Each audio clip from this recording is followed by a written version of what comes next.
Notice को लेकर चुनाव आयोग से मिलेंगे अरविंद केजरीवाल, क्योंकि जिस तरीके से पूरा मुद्दा गरमाया हुआ है उसके बाद अब अरविंद केजरीवाल नोटिस के संबंध में ही चुनाव आयोग से मिलेंगे। जतिन, पूरी डिटेल्स आपसे चाहेंगे, कब चुनाव आयोग से मुलाकात करेंगे अरविंद केजरीवाल, उनके साथ भगवंत मान भी होंगे?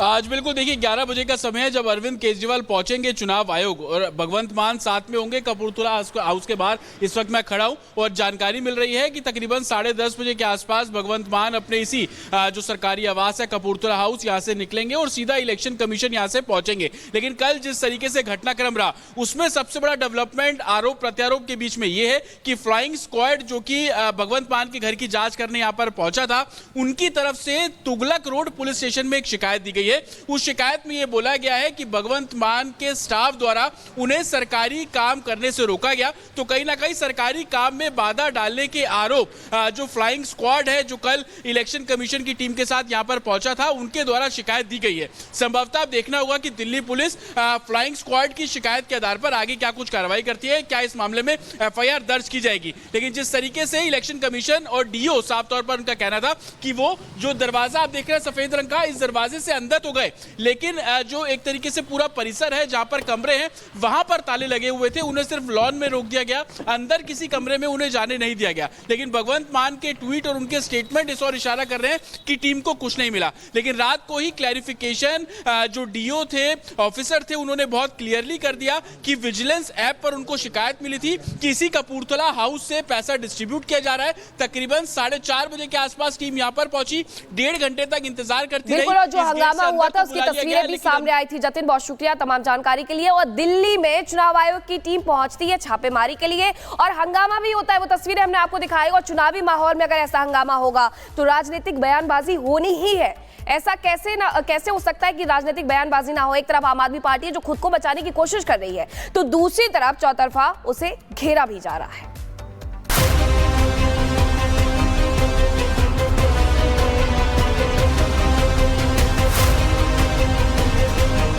कपूरथला भवन में रेड को लेकर आम आदमी पार्टी का गुस्सा 7वें आसमान पर है। पार्टी ने भगवंत मान के आवास पर छापेमारी को लेकर अब बीजेपी से आर पार करने का मन बना लिया है। इस छापेमारी की घटना के बाद सीएम भगवंत मान जब कपूरथला भवन पहुंचे तो उन्होंने तुरंत ही बीजेपी पर हमला बोल दिया। अच्छा, वो शरेआम पैसे बांट रहा है प्रवेश वर्मा, क्या नाम है उसका? हाँ, तो वो दिखता ही नहीं है, नजर ही नहीं आता इनको। वो ट्वीट करके पैसे बांटता है कि आज मैं यहां पे पैसे बांटूंगा, तो उसका तो ध्यान नहीं है। भगवंत मान के घर पे रेड कर लो, केजरीवाल के घर पे रेड कर लो, हम ही रह गए अपराधी भाई साहब। पता चला है कि पंजाब के सीएम के घर पे, जो जहां रहते हैं उनके घर पे रेड चल रही है ईसीआई की। दिल्ली पुलिस रेड कर रही है। सारी दुनिया को दिख रहा है किस तरह से भारतीय जनता पार्टी के कैंडिडेट खुले में पैसे बांट रहे हैं, लेकिन वो दिल्ली पुलिस और ईसीआई को नहीं दिखती। बिल्कुल कंप्लीट एक तरीके से तानाशाही चल रही है। इस पूरे मामले में इंडी गठबंधन भी पूरी तरह से बटा हुआ दिखाई दिया। जहां कांग्रेस ने आम आदमी पार्टी पर ही हमले शुरू कर दिए, तो वहीं केजरीवाल के समर्थन में उतरे अखिलेश यादव ने बीजेपी पर हमला किया। इलेक्शन के समय तो हम सड़क पर जाते हैं, गाड़ी हमारी चेक हो सकती है, हमारी और चीजें चेक हो सकती हैं, कोई दिक्कत नहीं है। ये लोग सरकार का सीधे सीधे दुरुपयोग कर रहे हैं। मुझे तो ये शक है कि अगले 6-8 घंटे में पीछे दरवाजे से वहां से जो करोड़ों रुपया ये लेकर आए पंजाब में, कहीं लेके भाग न गए हों।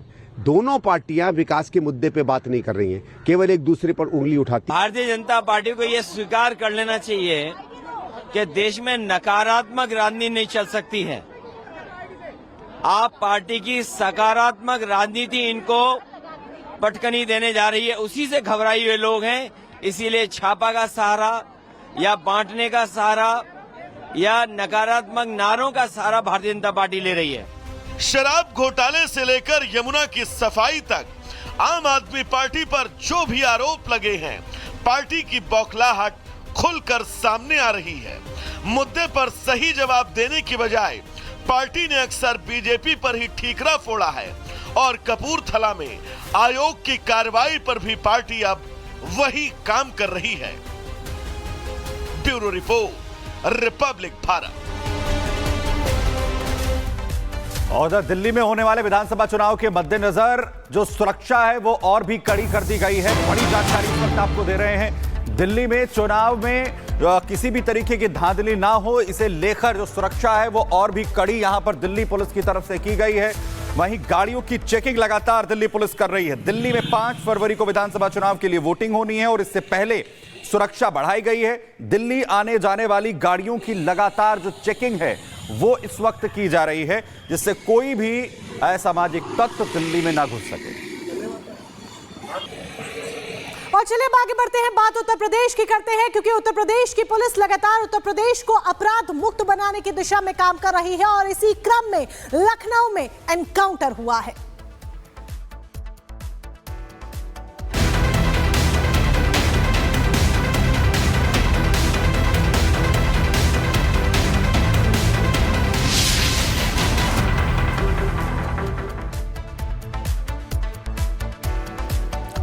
तो बड़ी खबर आपको उत्तर प्रदेश के लखनऊ से बता दें, जहां पर ऑपरेशन लंगड़ा के तहत बड़ी कार्रवाई को अंजाम दिया गया है। 26 फरवरी को लखनऊ में दरअसल एक पूरे घटनाक्रम को अंजाम दिया गया था 2 आरोपियों की तरफ से, जहां पर एक लड़की से रात के वक्त उसका मोबाइल फोन छीनकर बाइक सवार 2 अपराधी भाग गए थे, जिसके बाद अब धरपकड़ की कार्रवाई की गई है और इसी के तहत उनको पकड़ा गया है।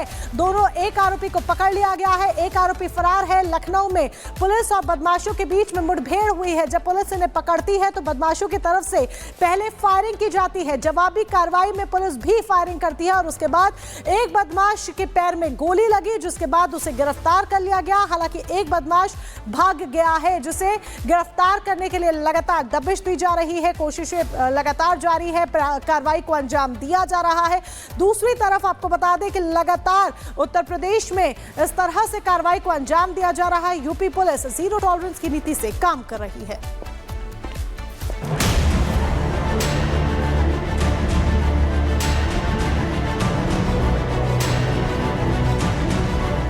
उत्तर प्रदेश की पुलिस एक बार फिर अपराधियों पर कहर बनकर टूटी है।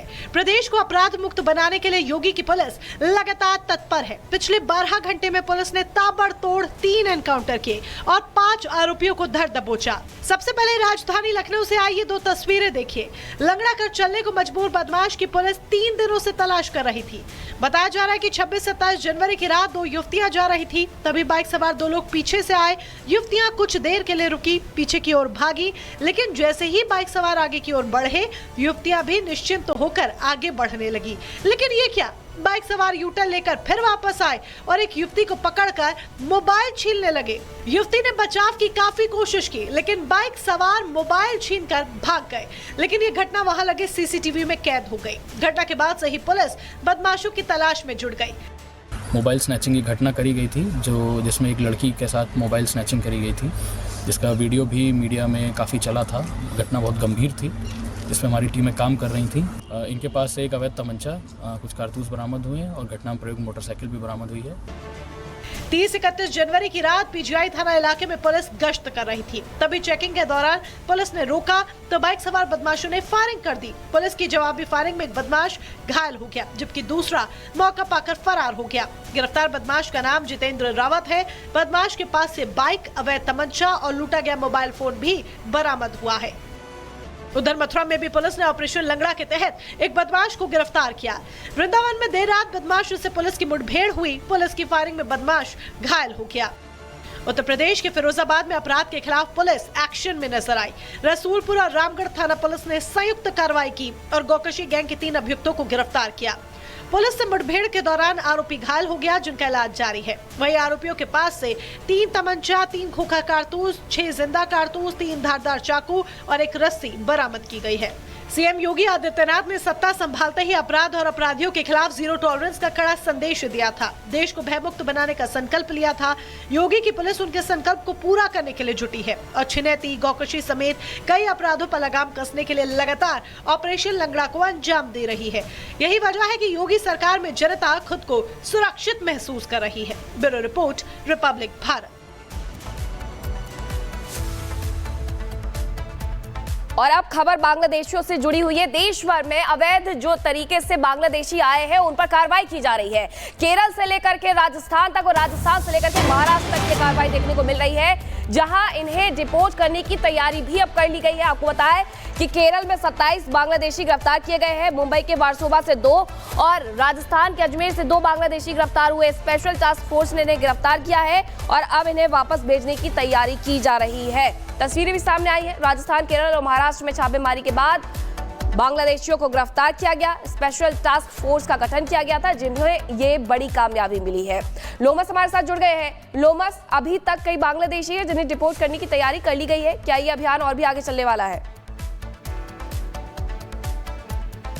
बिल्कुल मीनाक्षी, आपने देखा होगा कि दिल्ली में भी जो अवैध रूप से रह रहे बांग्लादेशियों के खिलाफ एक अभियान चलाया गया था, लेकिन ये अभियान केवल दिल्ली में नहीं पूरे देश में चलाया जा रहा है। और देखा आपने कि किस तरीके से केरल, मुंबई और साथ ही अजमेर में भी यह अभियान सुचारू रूप से चलाया जा रहा है। वहां पे भी जो स्पेशल टास्क फोर्स है उन्होंने 2 ऐसे बांग्लादेशियों को पकड़ा है जो कि कई दिनों से छुप करके अजमेर में रह रहे थे और उनको अब डिपोर्ट करने का काम वहां की पुलिस के द्वारा किया जा रहा है। और आपने ये भी देखा कि ये पूरा अभियान पूरे देश भर में चलाया जा रहा है, क्योंकि कहीं ना कहीं गलत तरीके से जो कुछ लोग हैं, जो कुछ बांग्लादेशी है, कुछ रोहिंग्या है, वो देश में रह करके गलत गतिविधियों में शामिल होकर के कहीं ना कहीं यहां पर जो शांति है उसको प्रभावित करने का काम उनके द्वारा किया जा रहा है। उसी को लेकर के पूरे देश में यह अभियान चलाया जा रहा है। और आपने ये भी देखा कि केरल में भी लगभग 20 से ज्यादा संख्या में वहां पे भी बांग्लादेशी छुपे थे, जिनको वहां की जो पुलिस है उन्होंने पकड़ा और उनको डिपोर्ट करने का काम उनके द्वारा किया गया। मुंबई में भी 2 ऐसे अवैध रूप से रह रहे बांग्लादेशियों को वहां की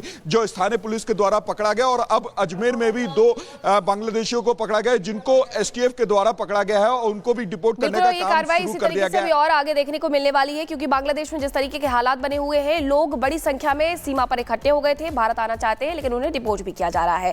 खबरों में आगे बढ़ते हुए अब आपको बताते हैं फैजाबाद की मिल्कीपुर विधानसभा सीट के बारे में, जिसमें 5 फरवरी को उपचुनाव होने वाले हैं।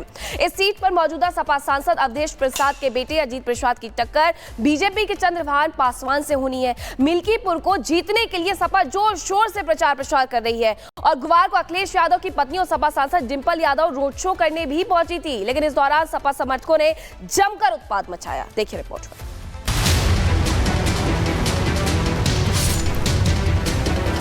तो गुंडई के तो पार्टी है, गुंडे समझो चाहे रोड शो समझो। सड़क पर बिखरे मोमोज, सफाई करता बेबस लाचार दुकानदार और एक के ऊपर एक गिरी पड़ी बाइकें। तस्वीरें अयोध्या के मिल्कीपुर विधानसभा सीट की है, जहां गुरुवार को सपा सांसद डिंपल यादव रोड शो करने पहुंची थी, लेकिन सपा समर्थकों ने रोड शो की आड़ में हंगामा बरपा दिया। आरोप है कि सपा समर्थकों ने दुकानदारों से बदसलूकी की, दुकानदारों का सामान फेंक दिया, जिससे दुकानदारों में अब नाराजगी है। दुकानदारों का कहना है कि उन्हें लग रहा था कि रोड शो होगा तो बिक्री बढ़ेगी, ज्यादा से ज्यादा लोग उनके मोमोज खरीदेंगे, लेकिन मोमोज तो किसी ने नहीं खरीदा, ऊपर से सब कुछ तहस नहस जरूर कर दिया। मोमोज मेरा सब पलट गया, चटनी गिर गई, गैस निकल गई, सब हो गई, चूल्हा गड़बड़ हो गया, मेज टेबल भी टूट गया। कितने का नुकसान हो गया? कम से कम 2000 रुपए हमारा नुकसान हुआ। सपा समर्थकों ने जिन लोगों की गाड़ियां गिरा दी, वे लोग भी गुस्से में दिखाई दे रहे हैं।